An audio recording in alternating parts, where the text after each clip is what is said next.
వార్తల వివరాలు చూస్తే రాష్ట్రంలో 3 ప్రాంతాల అభివృద్ధి లక్ష్యంగా పనిచేస్తున్నట్లు సీఎం చంద్రబాబు తెలిపారు.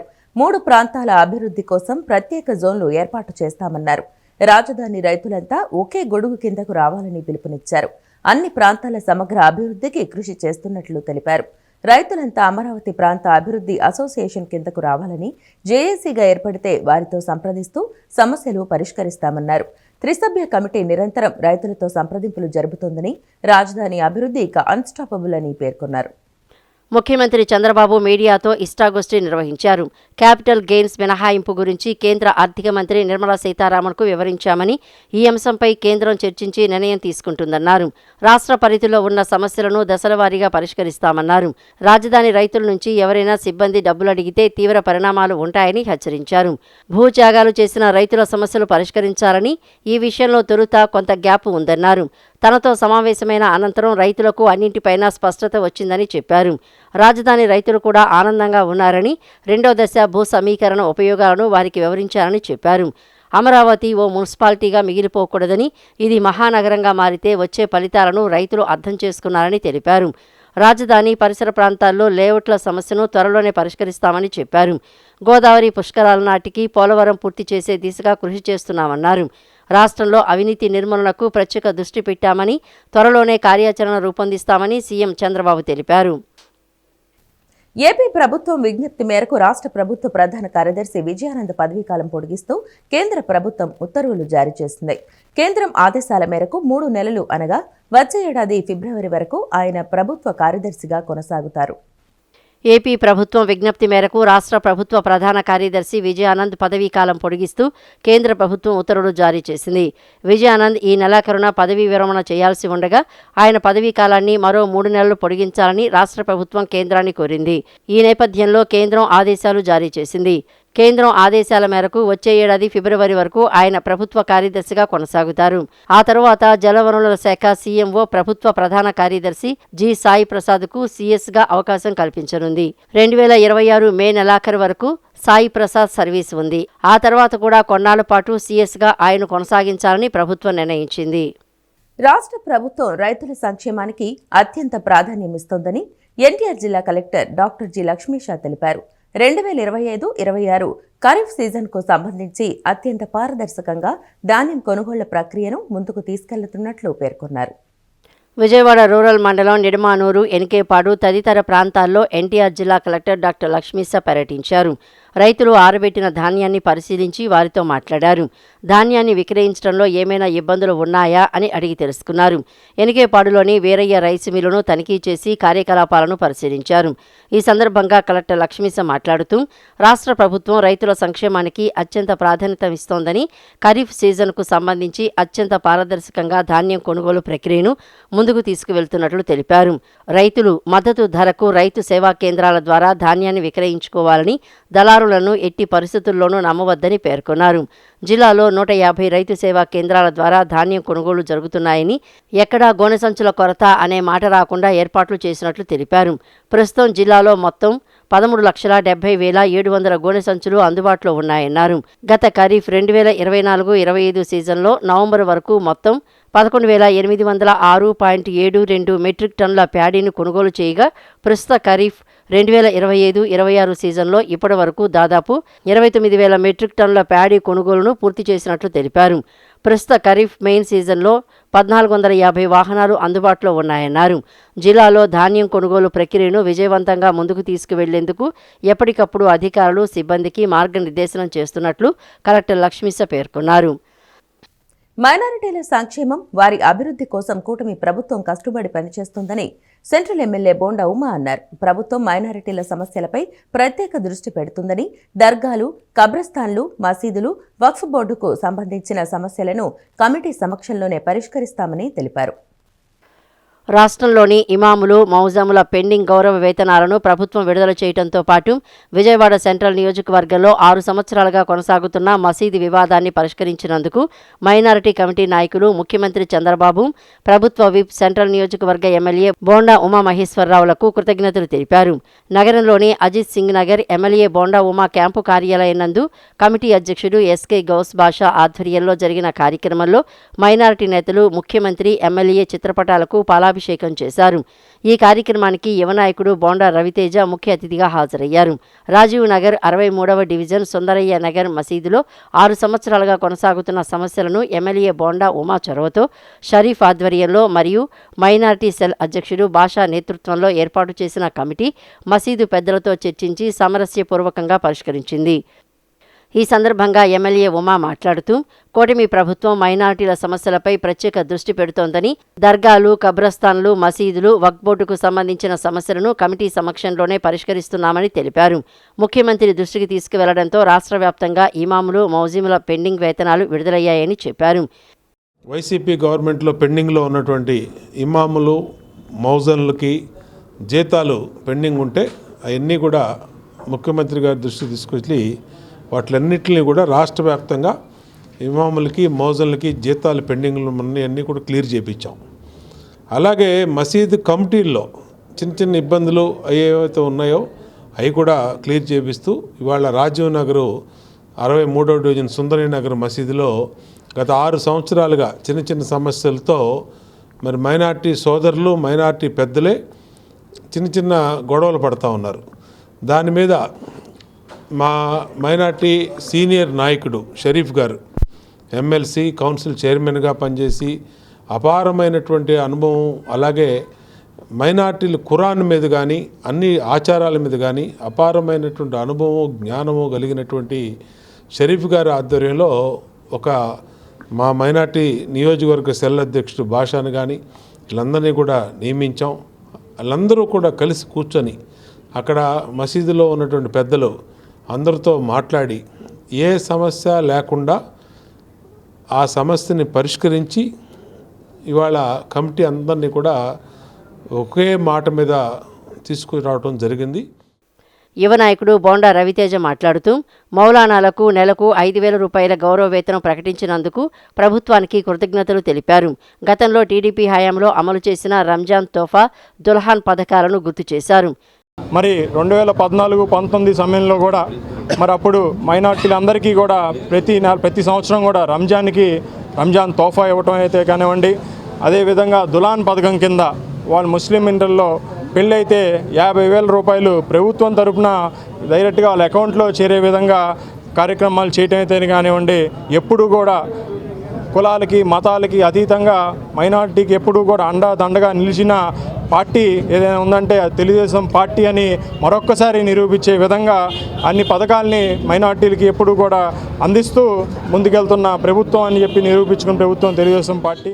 ఈ కార్యక్రమంలో మెహరుద్దీన్, మోతుకూరి ఖాసిం, మసీదు కమిటీ సభ్యులు, నాయకులు, కార్యకర్తలు తదితరులు పాల్గొన్నారు. బీసీల ఆత్మగౌరవం నిలబెట్టేలా పాలన సాగిస్తున్నామని రాష్ట్ర బీసీ ఈడబ్ల్యూఎస్ సంక్షేమ, చేనేత మరియు జౌళి శాఖ మంత్రి ఎస్ సవిత తెలిపారు. దొమ్మర సామాజిక వర్గీయులను దొరవంశంగా సంబోధించాలని పేర్కొంటూ కూటమి ప్రభుత్వం ఉత్తర్వులు జారీ చేసింది. దొమ్మర సామాజిక వర్గీయులను దొర వంశంగా సంబోధించాలని పేర్కొంటూ కూటమి ప్రభుత్వం ఉత్తర్వులు జారీ చేసింది. ఈ మేరకు ఆ సామాజిక వర్గీయులు తాడేపల్లిలోని క్యాంపు కార్యాలయంలో మంత్రి సవితను కలిసి ధన్యవాదాలు తెలియజేశారు. ఈ సందర్భంగా ఆమె మాట్లాడుతూ బీసీల అభ్యున్నతే లక్ష్యంగా సీఎం చంద్రబాబు నాయుడు నేతృత్వంలోని కూటమి ప్రభుత్వం పాలన సాగిస్తోందని తెలిపారు. ఒకవైపు సంక్షేమ పథకాలు అమలు చేస్తూనే మరోవైపు బీసీల ఆత్మగౌరవాన్ని నిలబెట్టుకునేలా నిర్ణయాలు తీసుకుంటున్నామని అన్నారు. వాల్మీకి, వడ్డే ఓబన్న, సర్దార్ గౌతులచ్చన్న జయంతులను రాష్ట్ర పండుగలుగా నిర్వహించామని అన్నారు. శాశ్వత రాష్ట్ర పండుగగా భక్త కనకదాస జయంతిని నిర్వహించేలా ఉత్తర్వులు జారీ చేశామన్నారు. ఈ క్రమంలోనే దొమ్మరల ఆత్మగౌరవం పెంపొందించేలా ఆ సామాజిక వర్గీయులను దొరవంశంగా పేర్కొంటూ జీవో జారీ చేశామన్నారు. బీసీ భవన్ల నిర్మాణానికి నిధులు వెచ్చిస్తున్నామని చెప్పారు. అమరావతిలో అన్ని కులాలకు భవనాలు నిర్మించేలా చర్యలు తీసుకుంటున్నామన్నారు. ఉమ్మడి ఆంధ్రప్రదేశ్ సహా గతంలో ఎన్నడూ లేని విధంగా ప్రస్తుత బడ్జెట్లో బీసీల అభ్యున్నతి కోసం 47,000 కోట్లకు పైగా నిధులు కేటాయించామన్నారు. త్వరలోనే బీసీ కుల వృత్తులకు ఆర్థిక దన్ను లభించేలా ఆదరణ 3.0 పథకానికి శ్రీకారం చుట్టబోతున్నామని తెలిపారు. ఈ పథకం ద్వారా బీసీలకు, కుల వృత్తిదారులకు ఆధునిక పరికరాలు అందజేస్తామన్నారు. బీసీ బిడ్డల విద్యకు సీఎం చంద్రబాబు నాయుడు, మంత్రి నారా లోకేష్ అధిక ప్రాధాన్యం ఇస్తున్నారని తెలిపారు. కూటమి ప్రభుత్వం అధికారంలోకి వచ్చిన 18 నెలల కాలంలోనే బీసీ అభ్యర్థులకు 2వ విడత ఉచిత సివిల్ సర్వీసెస్ కోచింగ్ను వచ్చే నెల 14వ తేదీ నుంచి ప్రారంభించనున్నట్లు మంత్రి సవిత తెలిపారు. ఇలా అన్ని విధాలా బీసీల అభివృద్ధికి కూటమి ప్రభుత్వం అధిక ప్రాధాన్యం ఇస్తోందన్నారు. కమ్యూనిస్టు పార్టీ 100 ఏళ్ల చరిత్రలో పార్టీ కోసం అహర్నిశలు పోరాడి అమరులైన వారి త్యాగాలు, జీవిత చరిత్ర నేటి తరానికి తెలియచేయాలని వర్క్షాపులను నిర్వహిస్తున్నట్లు తెలిపారు. దేశాన్ని పట్టిపీడిస్తున్న ప్రధాని మోడీ, అమిత్ షా నాయకత్వంలో నడుస్తున్న ఫ్యాసిస్ట్ ప్రభుత్వం సాగిస్తున్న దమనకాండపై గ్రామీణం నుంచి ఢిల్లీ వరకు పెద్ద ఎత్తున పోరాటాలు సాగిస్తామన్నారు. నగరంలోని హనుమాన్పేట దాసరి భవన్లో 2 రోజుల పాటు జరిగే వర్తమాన రాజకీయ పరిస్థితులు, కమ్యూనిస్టు ఉద్యమం అనే అంశంపై జిల్లా స్థాయి వర్క్షాప్ను సిపిఐ రాష్ట్ర కార్యదర్శి గుజ్జల ఈశ్వరయ్య ప్రారంభించారు.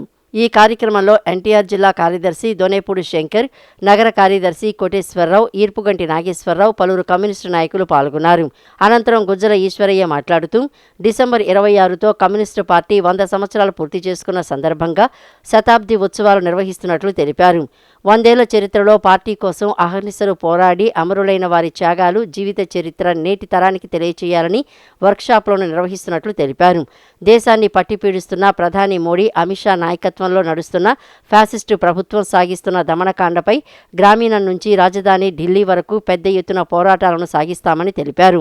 అడవుల్లో ఖనిజ సంపద వనరులను కార్పొరేట్ సంస్థలకు అప్పనంగా దోచిపెట్టాలనే ఉద్దేశంతో అడవులకు రక్షణగా ఉన్న మావోయిస్టులను కుట్రపన్ని కాల్చి చంపుతున్నారని ఈశ్వరయ్య ధ్వజమెత్తారు.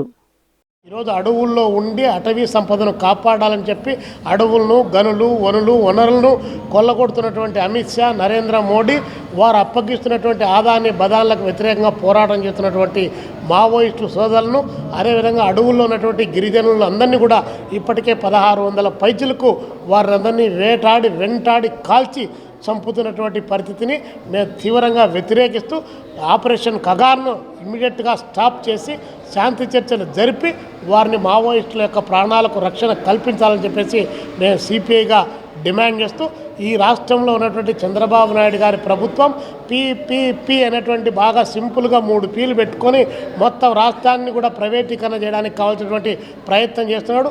బహుశా రేపు రానున్నటువంటి రోజుల్లో 2-3 సంవత్సరాల తర్వాత అయినా కూడా చంద్రబాబు నాయుడు గారు అసలు ప్రభుత్వాన్నే ప్రైవేటీకరణ చేస్తే ఎలా ఉంటుంది అనేటువంటి సలహాలు ఎవరన్నా ఇస్తారేమో, దాన్ని కూడా ఆయన ఆచరిస్తాడేమో, మేము కూడా దానికోసం ఎదురు చూస్తా ఉన్నాం. ప్రజా రాజధానిని మరింతగా అభివృద్ధి చేసేందుకే రాష్ట్ర ప్రభుత్వం 2వ విడత భూ సమీకరణ చేస్తోందని ఆంధ్రప్రదేశ్ రాష్ట్ర సామాజిక సంక్షేమ బోర్డు చైర్మన్ పోతుల బాలకోటయ్య స్పష్టం చేశారు. గత 5 ఏళ్లు రాజధాని అమరావతికి పట్టెడు మెతుకులు పెట్టని వైసీపీ నాయకులకు అమరావతిపై మాట్లాడే అర్హత లేదన్నారు. నగరంలోని గాంధీనగర్ ప్రెస్ క్లబ్లో ఆంధ్రప్రదేశ్ రాష్ట్ర సామాజిక సంక్షేమ బోర్డు చైర్మన్ పోతుల బాలకోటయ్య విలేకరుల సమావేశాన్ని నిర్వహించారు. బాలకోటయ్య మీడియాతో మాట్లాడుతూ, ప్రజా రాజధానిని మరింతగా అభివృద్ధి చేసేందుకే రాష్ట్ర ప్రభుత్వం 2వ విడత భూ సమీకరణ చేస్తోందన్నారు. అభివృద్ధిని విస్తరింపచేసేందుకు రాజధాని ప్రాంతంలోని 7 గ్రామాల పరిధిలో 16,666 ఎకరాలను మొదటి విడత భూ సమీకరణ పద్ధతిలోనే రైతులను ఒప్పించి తీసుకుంటోందని అన్నారు. వైసీపీ పార్టీ, ఆ పార్టీకి చెందిన జే మీడియా అమరావతిలో ఏదో జరిగిపోతోందని తప్పుడు ప్రచారం చేస్తోందని ఆరోపించారు. గత 5 ఏళ్లు రాజధాని అమరావతికి పట్టెడు మెతుకులు పెట్టని వైసీపీ నాయకులకు అమరావతిపై మాట్లాడే అర్హత లేదని అన్నారు. రాజధానిలో ముఖ్యమంత్రి చంద్రబాబు మొక్కలు పెంచితే ముఖ్యమంత్రిగా ఉండి వైఎస్ జగన్మోహన్ రెడ్డి ఆ మొక్కలు పీకేశాడని ఎద్దేవా చేశారు. రోడ్లు వేస్తే ఆ రోడ్లను తవ్వి తీసుకుపోయారని విమర్శించారు. అమరావతి పేరు చెబితే వైసీపీకి గెట్టదని, అందువల్ల అసత్య ప్రచారాలు చేస్తోందని తెలిపారు. ఎందుకు అన్ని వేల ఎకరాలు ఒక అసెంబ్లీ కట్టడానికి, ఒక సచివాలయం పెట్టడానికి 3 ఎకరాలు తీసుకుంటే సరిపోతుంది కదా, ఒక 5 ఎకరాలు తీసుకుంటే సరిపోతుంది కదా. జగన్మోహన్ రెడ్డి గారు అన్నట్టుగా నాగార్జున యూనివర్సిటీలో ఒక 500 ఎకరాలు ఉంది కదా, చుట్టూ అక్కడే కట్టుకోవచ్చు కదా కూడా అన్నారు. విషయం ఏంటంటే, కొంతమంది తల ఎత్తుకొని కింద చూస్తారు, కానీ కొంతమంది తల ఎత్తుకొని ముందు చూపు చూస్తారు. అలా ముందు చూపు చూసే ఏకైక నాయకుడు చంద్రబాబు నాయుడు. ఈ నెల 30న గాంధీనగర్లోని కందుకూరి కళ్యాణ మంటపంలో కాపునాడు స్వర్ణోత్సవ వేడుకలు నిర్వహించనున్నట్లు కాపునాడు నాయకులు ఆకుల శ్రీనివాస్ కుమార్ తెలిపారు. కాపు సామాజిక వర్గంలో చైతన్య దీప్తిని రగిలిస్తున్న కాపునాడు స్వర్ణోత్సవ సభను ప్రతి ఒక్కరూ పాల్గొని జయప్రదం చేయాలని పిలుపునిచ్చారు. నగరంలోని గాంధీనగర్ కాపునాడు కార్యాలయంలో కాపు సంఘం నేతలు మీడియా సమావేశాన్ని నిర్వహించారు. ఈ సందర్భంగా వారు మాట్లాడుతూ, ఈ నెల 30న గాంధీనగర్లోని కందుకూరి కళ్యాణ మండపంలో కాపునాడు స్వర్ణోత్సవ వేడుకలు నిర్వహించనున్నట్లు తెలిపారు. కాపు సామాజిక వర్గంలో చైతన్య దీప్తిని రగిలిస్తున్న కాపునాడు స్వర్ణోత్సవ సభలో ప్రతి ఒక్కరూ పాల్గొని జయప్రదం చేయాలని పిలుపునిచ్చారు. కాపు సమాజం యొక్క భవిష్యత్తు నిర్ణయించేది ఈ స్వర్ణోత్సవ వేడుక అని అన్నారు. గత ఎన్నో ఏళ్లుగా కాపు సామాజిక వర్గం వెనుకబడి ఉందన్నారు. కొన్ని పరిస్థితులు, కొంతమంది నాయకుల వలన తమ సామాజిక వర్గం అభివృద్ధికి నోచుకోలేదన్నారు. కాపులందరూ ఈ స్వర్ణోత్సవ వేడుకల్లో పాల్గొని జయప్రదం చేయాలని కోరారు. చారిత్రాత్మక సభగా ఈ స్వర్ణోత్సవ వేడుక ఉండబోతోందని చెప్పారు. మా పెద్ద నాయకులందరి కృషి వల్ల ఒక పిలుపుతోనే దాదాపు 15 లక్షల కాపులు కదిలి వచ్చి ఆ సభని అంత బ్రహ్మాండంగా రాష్ట్రం మొత్తం మీద ఫస్ట్ టైం అంతమంది కదిలి రావటం, ఆ కాపునాడు ఆ సభ సక్సెస్ కావటం, మరి ఆ సక్సెస్ ఆ రంగా గారు జైల్లో ఉన్నప్పుడు ఆయన్ని విడిపించడానికి, ఆయన్ని సారథ్యంలో అందరూ కదలటానికి ఆ రోజు సభ అంత సక్సెస్ అయింది. మరి ఆ సభ అయిన తర్వాత ఆ సభను చూసి మరి ఆ సభని అందరూ కూడా దృష్టిలోకి వెళ్ళి ఈ కాపులంతా సమైక్యమైతే ఈ రాష్ట్రం వారి నాయకత్వంలోకి వెళ్ళిపోతుందని కుట్రతో మరి ఆ రోజు రంగా గారిని పట్టున పెట్టుకోవడం జరిగింది. జ్ఞాపికతో రంగా గారి స్ఫూర్తితో ముందుకు వెళ్తున్నటువంటి కాపునాడికి మా రాయల్ క్లబ్ విజయవాడ నుంచి తరలి రావటం, మేమందరం కూడా గాల సుబ్రహ్మణ్యం గారికి తోడ్పడుతూ వారికి అండగా ఉంటూ ఈ కార్యక్రమాన్ని జయప్రదం చేయాలని ప్రతి ఒక్క కాపు వాళ్ళకి తెలియజేస్తూ దీన్ని మనం జయప్రదం చేసుకుంటూ మన కాపుల యొక్క అభివృద్ధిని మనం చూసుకుంటూ చేసుకోవాలన్నదే భావనతోటి రాజకీయాలకు అతీతంగా జరిగేటువంటి ఈ కాపునాడు కార్యక్రమాన్ని జయప్రదం చేయమని ప్రతి ఒక్కరిని జింకానా గ్రౌండ్స్ గాంధీనగర్లో ప్రతి రాష్ట్రం నుంచి, ప్రతి ఊరు నుంచి వచ్చి విజయవంతం చేయవలసిందిగా కోరుకుంటున్నాను. ఏంటంటే ఇది రంగా గారు పదవుల కోసం ఆశపడలా. ఏ రోజు ఆయన చనిపోతారని తెలిసి కూడా ప్రజల కోసం ఇదయ్యారు. అలాంటి వ్యక్తి ఈ కాపు కులంలో పుట్టినందుకు చాలా గర్వపడుతున్నాం మనం అందరం. అలాగే ఆయన స్ఫూర్తిగా మనమందరం ముందుకు వెళ్ళాలి.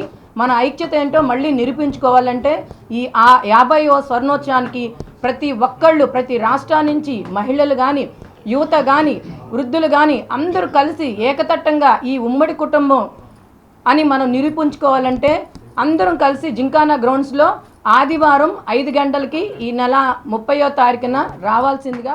కూటమి ప్రభుత్వంలో రాష్ట్రంలో దళిత ఉన్నతాధికారులు సామాన్య దళితులపైన కక్ష సాధింపు చర్యలు పెరిగిపోయాయని మాల మహానాడు రాష్ట్ర అధ్యక్షుడు పంతగాని రమేష్ విమర్శించారు. దళితుడైన డీజీ పివి సునీల్ కుమార్పై ప్రభుత్వం కక్ష సాధింపు చర్యలు మానుకోవాలని డిమాండ్ చేశారు. నగరంలోని గాంధీనగర్ ప్రెస్ క్లబ్ నందు మాల మహానాడు ఆధ్వర్యంలో మీడియా సమావేశం జరిగింది. ఈ కార్యక్రమంలో మాల మహానాడు అధ్యక్షుడు పంతగాని రమేష్ మాట్లాడుతూ రాష్ట్రంలో దళిత అధికారులకు వేధింపులు పెరిగిపోయాయని అన్నారు. RRR చేస్తున్న ఆరోపణలు పరిగణలోకి తీసుకుని ఉన్నతాధికారికి పోస్టింగ్ ఇవ్వకుండా వేధించడం సరైన విధానం కాదని పేర్కొన్నారు. రఘురామరాజు సుమారు 800 కోట్ల రూపాయలు పబ్లిక్ బ్యాంకుల నుండి దోచుకున్న దోపిడీదారుడని అన్నారు. దళితుడైన డీజీపీని సునీల్ కుమార్పై ప్రభుత్వం కక్ష సాధింపు చర్యలు మానుకోవాలని డిమాండ్ చేశారు. ప్రభుత్వం దళితుల పట్ల అనుసరిస్తున్న వ్యవహార శైలిని మానుకోవాలని హెచ్చరించారు. ఒక రాజ్యాంగబద్ధమైన ఒక అధికారిపై కక్ష సాధింపులకి ఈ ప్రభుత్వం పూనుకోవడాన్ని ఆంధ్రప్రదేశ్ మాల మహానాడు తీవ్రంగా ఖండిస్తుంది. ప్రభుత్వం పునరాలోచించుకుని ఎప్పటికైనా తన ఆరోపణలో నిజం లేదని సుప్రీంకోర్టు ఇచ్చినటువంటి ఏదైతే కొట్టివేసినటువంటి సంఘటన ఉందో దాన్ని పరిగణలోకి తీసుకుని తన అభ్యర్థులను తోసిపుచ్చాలని మేము ఈ రోజున డిమాండ్ చేస్తున్నాం. ఎందుకంటే ముఖ్యమంత్రి గారు పదే పదే సుప్రీంకోర్టు ఇచ్చిన తీర్పులు మేము గౌరవిస్తామని, మరి వర్గీకరణ విషయంలో సుప్రీంకోర్టు వర్గీకరణ చేయొచ్చు అందని ఆంధ్రప్రదేశ్లో ఏ రాష్ట్రంలో లేని విధంగా వర్గీకరణ చేయటం జరిగింది.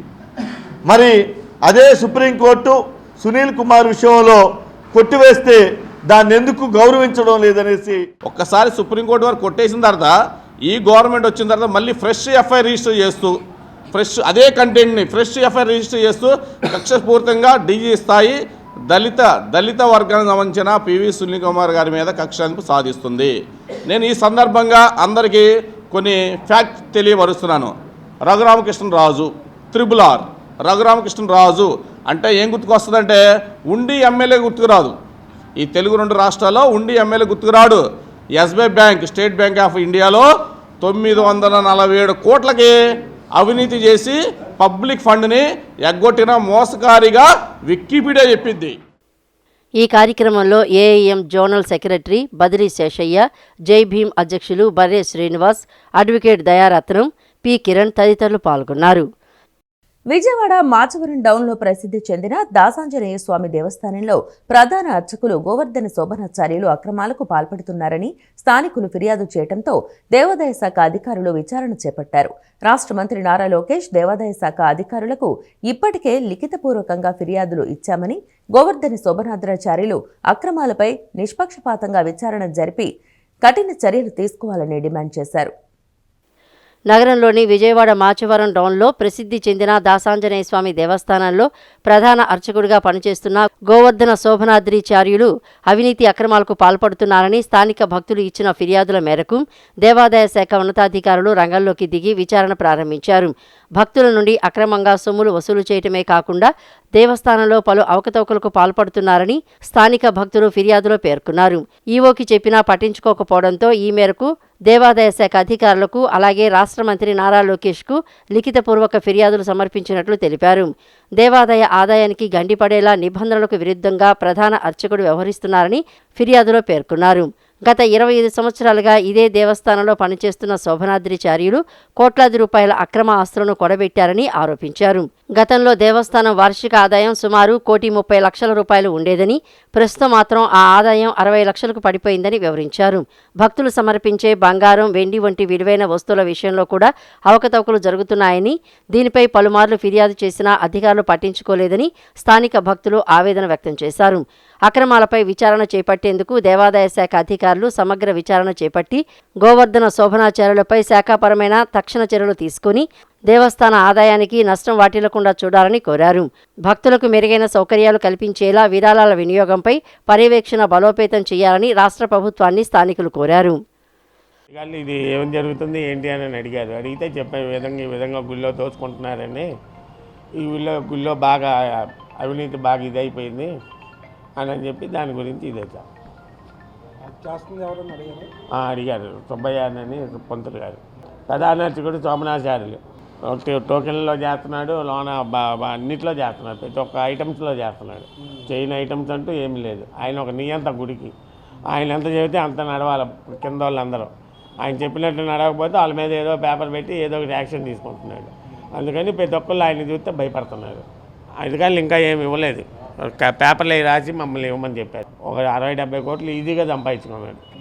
డౌన్లో 2 ఇళ్ళు ఉన్నాయి, 2 అపార్ట్మెంట్ల టైప్లో. 100లో 4 అపార్ట్మెంట్లు, 4 ఫ్లాట్లు. మద్రాసులో ఒక ఇల్లు, బెంగళూరులో ఒక ఇల్లు, తిరుపతిలో ఒక ఇల్లు, పాలకొల్లులో ఒక కాంప్లెక్స్, కేతవరంలో అరటి తోటలు, కొబ్బరి తోటలు అన్నీ ఉన్నాయి. 23లో కారు కొన్నా, నా కారుకే టోకెన్ తీసుకోవద్దని చెప్పని బయటకు వచ్చిన తర్వాత 1000 రూపాయలు చూపారు. ఇంకా అంతకన్నా చెప్పేది ఏముంది. 74 నుంచి మేము ఇక్కడ ఉంటున్నాం. ఈ చుట్టుపక్కల ఎవ్వరు రారు గుడికి, ఎందుకంటే అవినీతి గురించి. అది ఇంకంతమించి చెప్పేది మేము స్థానికులు ఇక్కడ వాళ్ళం, మాకు తెలుసు కదా ఏం జరుగుతుందో. ఇప్పుడు బయట పైన ఏంటిది, అది ధ్వజస్తంభం దగ్గర మండపం కట్టారు. ఆ మండపానికి ఎంత డబ్బులు వచ్చినాయో తెలియదు. నాకు తెలిసినోడు 6 లక్షలు ఇచ్చాడు. దర్శనం ఇప్పుడు బండి టోకెన్ 125 రూపాయలు అయితే ఆయనకి 200 ఇస్తేనే బండి కదలిస్తారు, లేకపోతే కదలనివ్వరు. ఇప్పుడు ఇంత కమిషనల్గా ఉండకూడదు కదా గుడి అంటే. ఇప్పుడు భక్తులు ఎందుకు వస్తారు? దేవుడు దర్శించుకోవడానికే కదా. పంతులకు డబ్బులు వేస్తేనే మనుషులు పట్టించుకుంటారా, లేకపోతే పట్టించుకోరా? సమాజం మనకి ఏమిచ్చిందని కాకుండా సమాజానికి మనం ఏమిచ్చాము అనే నినాదంతో మహంతి వాసుదేవరావు ఎన్నో సేవా కార్యక్రమాలు చేస్తూ మనందరికీ ఆదర్శంగా నిలుస్తున్నారని వెంకట మహేశ్వరి చారిటబుల్ ట్రస్ట్ అధినేత ముత్తంశెట్టి దుర్గా కిషోర్, డాక్టర్ చెల్లా హరికుమార్లు కొనియాడారు. మహంతి మహాలక్ష్మి ట్రస్ట్ పేరిట గత 10 సంవత్సరాలుగా సేవా కార్యక్రమాలు నిర్వహిస్తూ నిరుపేదలకు అండగా నిలబడటం అభినందనీయమని అన్నారు. నగరంలోని సీతారాంపురం వద్ద మహాలక్ష్మి 10వ వర్ధంతి సందర్భంగా మహంతి మహాలక్ష్మి చారిటబుల్ ట్రస్ట్ ఆధ్వర్యంలో 700 మంది నిరుపేద మహిళలకు చీరల పంపిణీ కార్యక్రమాన్ని నిర్వహించారు. ఈ కార్యక్రమానికి ముఖ్య అతిథులు డాక్టర్ చల్లా హరికుమార్, వెంకట మహేశ్వరి చారిటబుల్ ట్రస్ట్ అధినేత దుర్గా కిషోర్, మహంతి మహాలక్ష్మి చారిటబుల్ ట్రస్ట్ అధినేత మహంతి వాసుదేవరావు, ఆయన కుటుంబ సభ్యులు ముఖ్య అతిథులుగా పాల్గొన్నారు. మహాలక్ష్మి చిత్రపటానికి పూలమాలలు వేసి ఘన నివాళులు అర్పించారు. ముఖ్య అతిథులు చేతుల మీదుగా 700 మందికి చీరలు పంపిణీ చేశారు. అనంతరం మహంతి వాసుదేవరావు మాట్లాడుతూ తమ తల్లి మహంతి మహాలక్ష్మి వర్ధంతి సందర్భంగా గత 9 సంవత్సరాలుగా నిరుపేదలకు చీరలు పంపిణీ కార్యక్రమాన్ని దిగ్విజయంగా నిర్వహిస్తున్నట్లు చెప్పారు. ట్రస్ట్ ద్వారా సేవా కార్యక్రమాలు చేస్తున్నామని, యువతకు స్వయం ఉపాధి శిక్షణా కార్యక్రమాలు, వృద్ధులకు ట్రైసైకిళ్లు, స్వయం ఉపాధి కోసం తోపుడు బండ్లు, చదువుల కోసం ఫీజులు, పుస్తకాలు సాయం చేస్తున్నామని తెలిపారు. మొదటి సంవత్సరం సందర్భంగా శ్రీకాకుళం జిల్లా జాయింట్ కలెక్టర్ ద్వారా ఎంఏఎం ట్రస్ట్ స్థాపించి ఈ రోజుకి 9 సంవత్సరాలు నిండుతూ ఉంది. ప్రతి సంవత్సరం కూడా ఇదే రోజున పేద మహిళలకు అందరికీ కూడా చీరలు పంపిణీ చేస్తూనే వస్తున్నాము. అలాగే మా ట్రస్ట్ ద్వారా ఇతరతరైనటువంటి కార్యక్రమాలు కూడా చేపట్టి పేదలను అందరినీ వాళ్ళ కాళ్ళ మీద వాళ్ళకి నిలబడడానికి అవకాశం మేము కల్పిస్తూ ఉన్నాము. వృద్ధులకు ఈ బళ్ళు కానివ్వండి, ట్రైసైకిల్స్ కానివ్వండి, సొంత వ్యాపారం చేసుకోవడానికి 4 చక్రాల బళ్ళు, కూరగాయల బళ్ళు కానివ్వండి, అలాగే ఇప్పుడు కాళ్ళు లేకపోయినా వాళ్ళకి కృత్రిమ కాళ్ళు కూడా ఏర్పాట్లు చేస్తూ ఉన్నాము. అట్లాగే చదువుకోవడానికి కూడా మేము చాలామందికి కృషి చేస్తూ ఉన్నాము. ఎందుకంటే చాలా చదువుకోవడానికి అన్నీ ఉన్నా కానీ కొంతమందికి అవకాశాలు లేకుండా ఉన్నాయి. వారికి మా ట్రస్ట్కి లెటర్ పెట్టుకుంటే మేము వారి పరిస్థితి తెలుసుకుని వారికి మేము అవసరమైనటువంటి పుస్తకాలు కానివ్వండి అన్నీ అందజేస్తూ ఉన్నాము. అనంతరం వెంకట మహేశ్వరి చారిటబుల్ ట్రస్ట్ అధినేత ముత్తంశెట్టి దుర్గా కిషోర్ మాట్లాడుతూ మహంతి వాసుదేవరావు ఆయన మాతృమూర్తి పేరిట మహంతి మహాలక్ష్మి అనే పేరిట ట్రస్ట్ ఏర్పాటు చేసి సేవా కార్యక్రమాలు నిర్వహించి పేదలకు అండగా నిలబడటం అభినందనీయమని అన్నారు. సమాజం మనకు ఏమిచ్చిందని కాకుండా సమాజానికి మనం ఏమిచ్చామనే నినాదం మహంతి వాసుదేవరావు సేవా కార్యక్రమాలు చేస్తూ మనందరికీ ఆదర్శంగా నిలుస్తున్నారని కొనియాడారు. గత 10 సంవత్సరాల నుంచి కూడా ఎన్నో సేవా కార్యక్రమాలు చేస్తున్నారు అందరికీ ఆదర్శవంతంగా.